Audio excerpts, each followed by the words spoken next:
প্রিয় ভিউয়ার্স, আমি আপনাদেরকে দেখানোর চেষ্টা করতেছি একটি বেহাল জাল, যেটা আমাদের গ্রামাঞ্চলে খালে বর্ষার সময় খালে এটা দিয়ে থাকে মাছ ধরার জন্য। তো এখানে দুটি ছেলে বেহাল জালে মাছ ধরতেছে। এর নাম হচ্ছে রোকন, আর উপরে যে রয়েছে এর নাম হচ্ছে ইরফান। তো আসলে জালটিতে মাছ নেই। যারা আসলে গ্রামাঞ্চলে থাকে তারা অবশ্যই এই জালটি সম্বন্ধে জানে। খালে প্রচুর পরিমাণে মাছ ধরা হয় এই জাল দিয়ে, বেহাল জাল, যেটা আমাদের গ্রামের ভাষায় বেহাল জাল বলে। শহরের ভাষায় কি বলে আসলে আমি জানি না। বর্ষার সময় প্রচুর মাছ এই জালে উঠে থাকে। এখন তেমন একটা মাছ দেখা যাচ্ছে না, দুই একটা পুঁটি মাছ, কাঁকড়া, এই আমি আপনাদেরকে দেখানোর চেষ্টা করব ওরা যে মাছগুলা ধরতেছে। দেখুন দর্শক,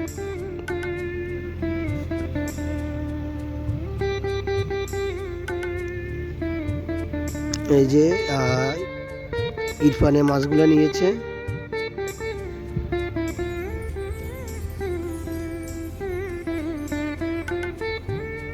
দেখুন দর্শক, অনেকগুলা কচুরি পানা এবং গাছের পাতা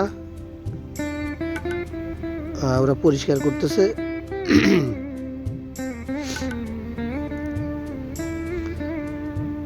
বন্যার সময় এই জালে ওরা 45 কেজির মতো মাছ পেয়েছে, প্রায় 45 কেজি, 1 মণ 5 কেজি। এই লোকেশনটা হচ্ছে নোয়াখালী সদরের জমিদারহাট এলাকায়। আমি যেখানে আছি বা যে খালটির সামনে রয়েছি, এটি হচ্ছে নোয়াখালী সদরের জমিদারহাট এলাকায় একটি পাশের খালে ওরা কীভাবে মাছ ধরতেছে আপনারা দেখুন। এই বেহাল জাল, ছোট ছোট দুটো বাচ্চা মাছগুলো ধরতেছে।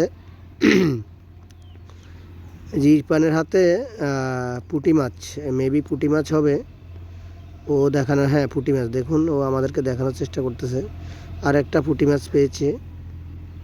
আসলে ওরা অনেক খুশি এই মাছগুলো পেয়ে।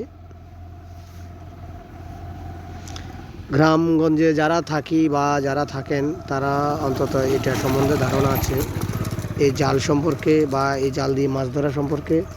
তো যারা আসলে জালটি সম্বন্ধে জানেন না বা দেখেন নাই কখনো, আশা করি এই ভিডিওটি শেয়ার করবেন। শেয়ারের মাধ্যমে অনেকেই চিনতে পারবে এই বেহাল জালটা কি। বেহাল জাল যা দিয়ে আমাদের গ্রামগঞ্জের মানুষেরা মাছ ধরে থাকে বর্ষার সময়।